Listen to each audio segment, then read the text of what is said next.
Mr Speaker, I move that the Appropriation 2010-11 Estimates Bill be now read a second time. Order. The Minister needs to move the first reading. Mr Speaker, I move that the Appropriations 2010-11 Estimates Bill be now read a first time. The question is that the motion be agreed to. Those of that opinion will say aye. Aye. Contrary opinion, no.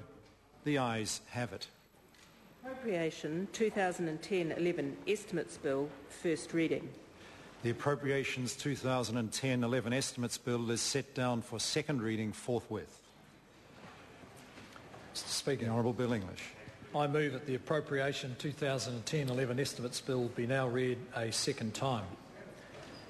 Mr Speaker, on Election Day 2008, New Zealanders voted for a more prosperous, ambitious New Zealand, where Kiwis have opportunities to get ahead. The National-led government came into office with the New Zealand economy well into recession and with the world's financial system experiencing its worst crisis since the Great Depression. By necessity, last year's budget was focused on getting New Zealand through the global crisis. Budget 2009 maintained the nation's credit rating, preserved income support entitlements and fulfilled commitments from the 2008 election. To help sustain economic activity and support jobs, the government absorbed much of the shock of the recession on its own balance sheet, thereby significantly increasing its borrowing. The worst of the global crisis has for now passed, and the economy has begun to grow again. In fact, New Zealand has weathered the economic storm better than many other developed economies. Government policy struck the right balance between blunting the sharp edges of recession and maintaining control of public finances. But we have work to do. That's why Budget 2010 is about building the recovery, creating jobs and helping Kiwi families get ahead. Creating a budget and passing it through this House each year is at the heart of stable government.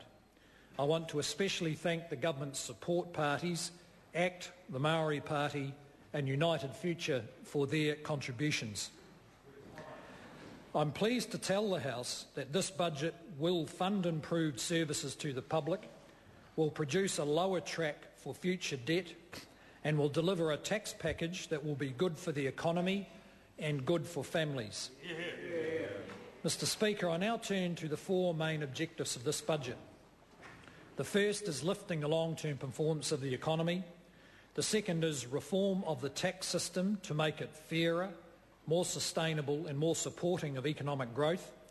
The third is better delivery of public services to make them better for users of those services and better for taxpayers. The fourth is to maintain firm control of the government's finances so we can return to budget surpluses and pull back our rising debt. Mr Speaker, growth matters. It is the only way we can lift incomes, create permanent jobs and build the kind of country we aspire to be. Lifting the long-term performance of the economy will require considered and consistent change over the next decade because the challenges are significant. It's convenient to blame sluggish growth on the global recession, but that is not the sole cause. Our economy entered recession well before the financial crisis began in late 2008.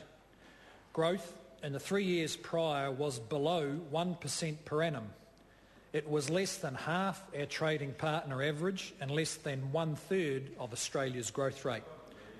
From mid-decade on, growth had been fuelled by a mix of rising household debt, ballooning government expenditure, which grew 50% in the 5 years to 2009.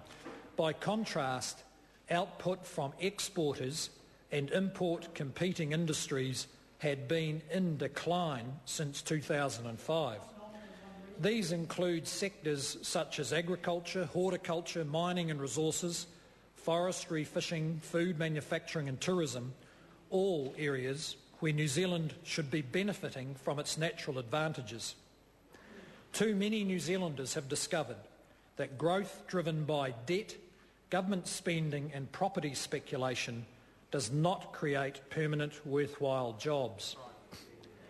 The consequences of this decline in our earning capacity are now clear. Too few jobs created, a balance of payment deficits of over 8% of GDP until its recent decline, and negative productivity growth between 2008 and 2009. The economy has spent more than it earned and borrowed to make up the difference. So New Zealand's largest single vulnerability is now its large and growing net external liabilities. New Zealand owes the world $168 billion, or around 90% of GDP. Private sector debt to foreign lenders has grown steadily over the last decade, and our vulnerability will be increased by growth in government debt to foreign lenders over the next 5 years. The dangers of too much debt are well illustrated by a number of European nations who are currently undergoing painful changes involving increased taxes, cutting public services, or both. So the government is committed to policies that will reduce our vulnerabilities by tilting the economy away from debt and consumption towards savings, investment and exports. Mr. Speaker, these policies underpin the updated Treasury forecasts showing steady growth of around 3% over each of the next 4 years. Excellent.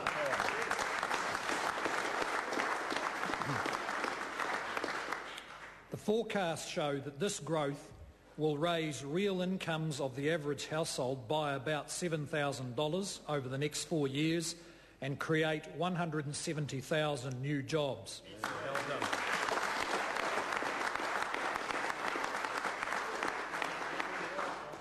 Unemployment has already fallen to 6%. We share with ACT and the Maori Party and United Future a common desire to help New Zealanders move off welfare and get ahead under their own steam. Global developments highlight the opportunity for New Zealand to stand out. We will emerge from recession with sound finances, quality public services and low and stable tax rates. We will naturally appeal as a place people want to live and do business. Mr. Speaker, the government's growth strategy has identified 6 key drivers of strong economic performance: a better regulatory environment for business, skills and education, quality infrastructure, science, innovation and trade, and improved public sector performance and tax reform. These jointly form a program to address economic imbalances and to lift growth. The government is making progress in all 6 areas. Mr. Speaker, I now turn to the budget's second objective, that of improving the tax system. Tax reform is a centrepiece of this budget. We want a system that rewards effort and helps families get ahead, one that attracts and retains skilled people in New Zealand, one that encourages savings and productive investment, and we want to make the tax system fairer. Mr. Speaker, tax has a powerful influence on savings and investment decisions. Uneven tax rates have been a major drag on growth. Sectors with low effective tax rates have expanded at the expense of the rest of the economy. The government is strongly of the view that investments should stand on their own merits and not be unduly influenced by tax.